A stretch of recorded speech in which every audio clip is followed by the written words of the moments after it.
Hi guys! Karating ko lang po. Yung mga aking mga alaga guys, nag-aantay. Ayan. Nag-aantay sa akin guys. Karating ko lang. Ginabi na ako guys. Alam ko wala pang hapunan mga bata. Kaya nag-take out na lang po ako guys. Chowking. Hindi na rin ako kumain sa labas. Para dito na lang po kami salo-salo kumain. Ayan guys. Ito guys, yung mga pinamili ko, fried chicken, tig-isang piraso lang kami dito guys, sa budget lang. Tapos ito, meron tayo. Ayan, meron din tayong siumay. Tsaka may chow pan din po tayo guys. Ayan, yan na po yung pagsalusaluhan namin.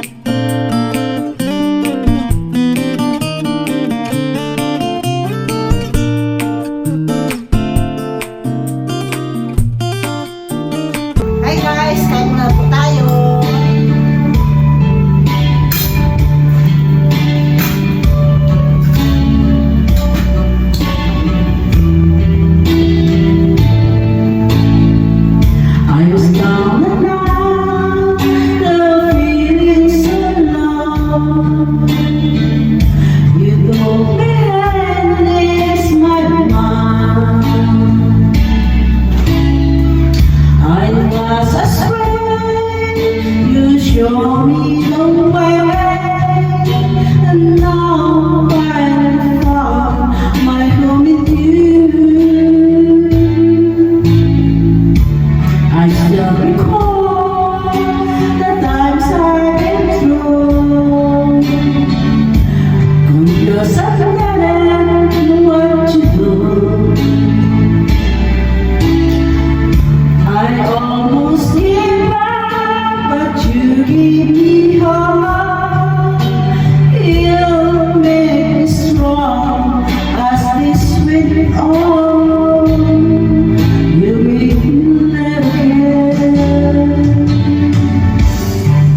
I was lost in the dark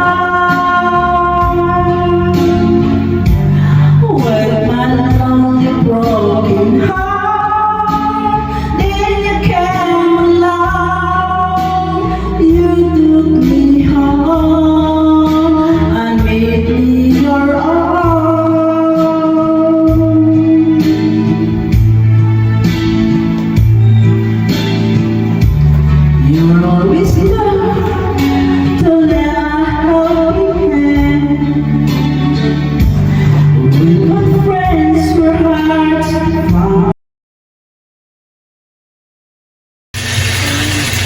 Hi guys, good morning.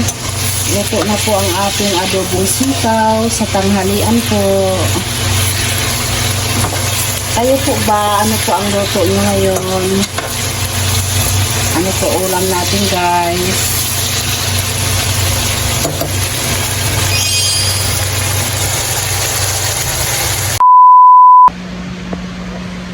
Hi guys, happy Sunday everyone. Ayan, maulan na hapon na naman guys. Labas na tayo. Ang sadya ko sa labas guys, hahanap tayo ng kamuting kahoy. Baka may mabili tayo na sa market. Hiling ko pa naman ngayon. Maaga nagsasara ang palengke guys. So, ayan guys. Ayan guys, dala-dala ko na yung eco bag para kung ano man ang mailalaman dito. Ayan, di ako mahirapan guys. Ganyan lang. Ayan. Ganyan lang guys. Ayan. Okay, bye guys.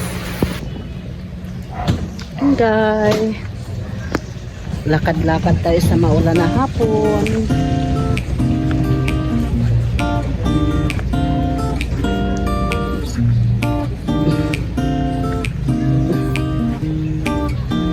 Ayun nga pala guys, papara tayo ngayon ng tricycle kasi talagang maambon, malakas yung ambon guys, saka para makabalik din tayo kaagad. Ka-tricycle tayo papuntang palengke.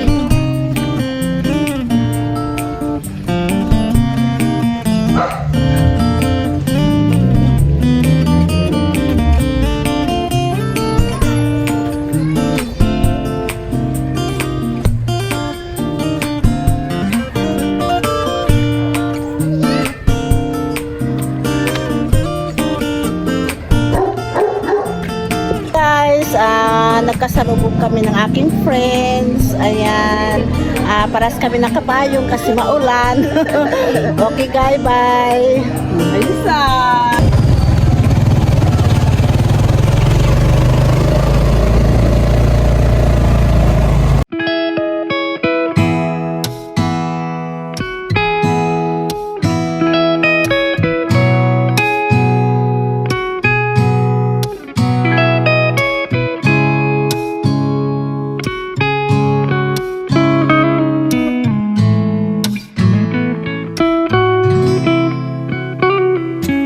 I said it's fine. I feel this way sometimes. Only a minute more, just some hours pass by. They said it wouldn't be so easy, but I can say with love I'll smile again. I can promise you I'll be fine. I can promise you I'll be Mayroon po kayo kamuting kahoy? Wala. Sa kabila siguro, no? Dito tayo sa kabila, guys. Hanap tayo kamuting kahoy.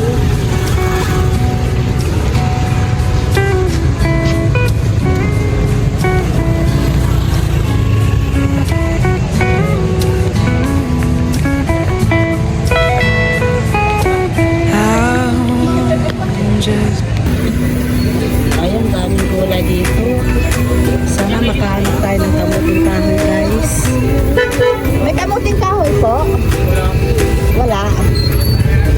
Ako, walang kamuting tayo ng kamuting kahoy.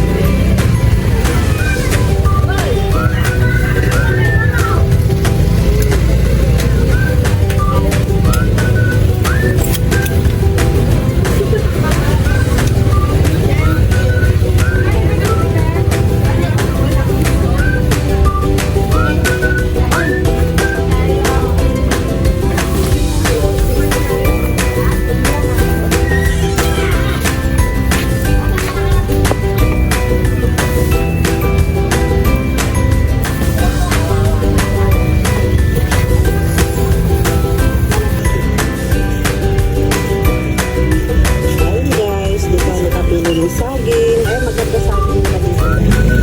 Hindi ako nakabili ng kamuting kahoy kasi hindi pa daw napapanahon ngayon.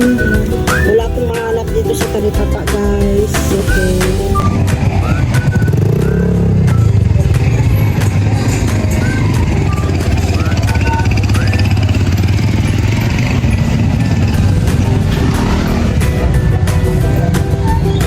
Sakay na tayo ng tricycle pabalik, guys. Wala akong nahanap na kamuting kahoy dito, guys. Saging na lang nabili ko. Ayun, pauwi na tayo. Pauwi na tayo, guys.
promise you I'll be fine.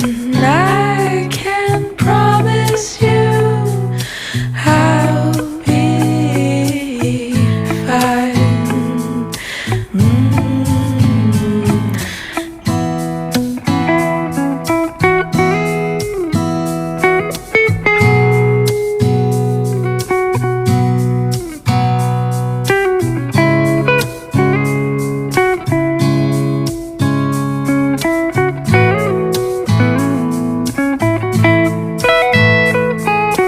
I'll just stay in my loneliness, in my bed. You'll see only lonely things. I'm into the Daan muna tayo dito guys.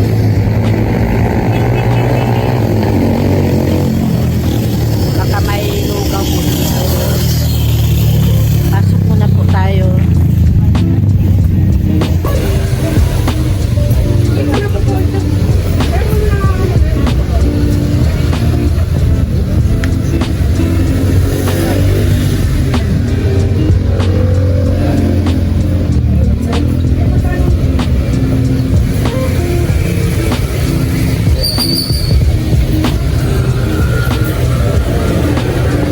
Ito po yung mga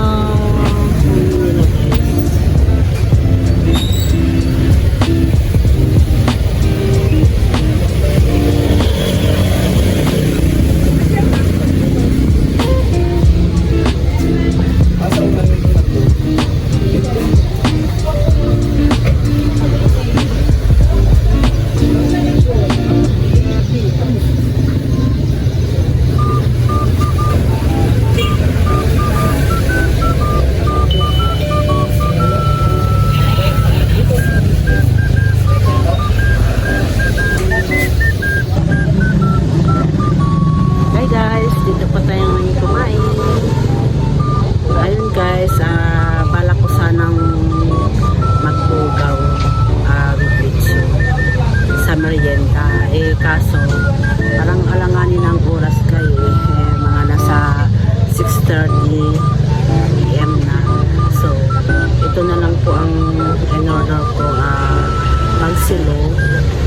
Then, may libre pong kape.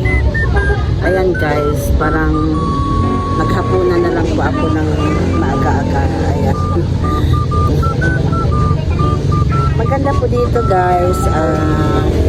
Malamig po ang kanilang lugar. Ayan.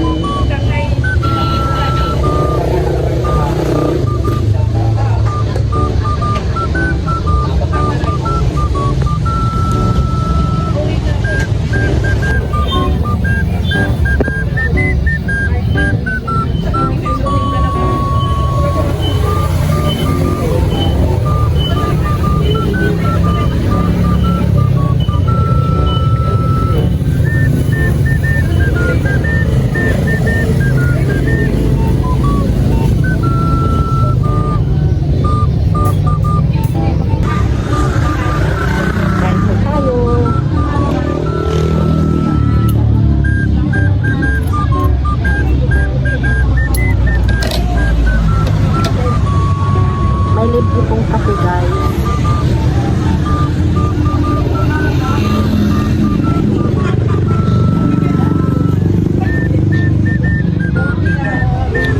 Sarap ng kape nila.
sa harap niya at ang langit ang nais buhay. Si Kristo ay ating Diyos, ito'y tapat na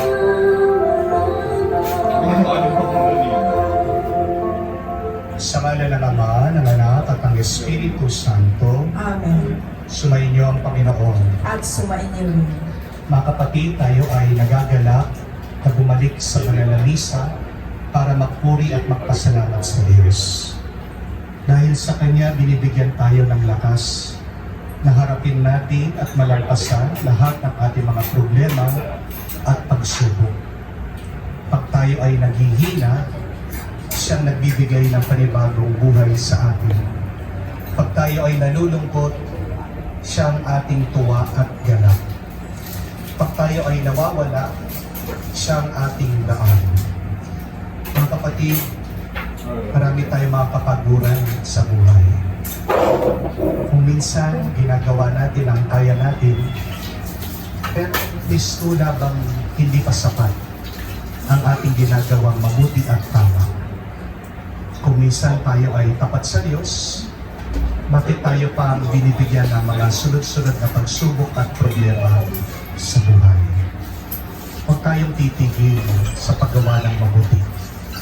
Dahil lahat ng ating ginagawa, kung ito ay nakaayon sa kagustuhan ng Diyos, ay may magandang katapusan, may magandang bunga, at mayroong pagpapala sa atin at para sa ating mga minamahal. Sa mga napakaraming beses na kung saan naisipan natin na sumuko na dahil nawalan tayo ng lakas, nawalan tayo ng dahilan para magpatuloy sa buhay. Tingin natin ito ng pagpapatawad sa Diyos para tayo din ay maging karapat-dapat na makatanggap sa kanyang banal na katawan at dugo ng banal na misang ito, at ito ang magsilbing panibagong lakas natin para magpatuloy sa paglalakbay sa napakagandang buhay na ito. Inaamin ko Ko sa makapangyarihang Diyos at sa inyo mga kapatid, na lubha akong nagkasala. Guys, maraming salamat sa panonood nyo sa aking vlog. Manang It's TV. Don't forget to like and subscribe my YouTube channel. Thank you for watching, guys. Bye. Bye, guys.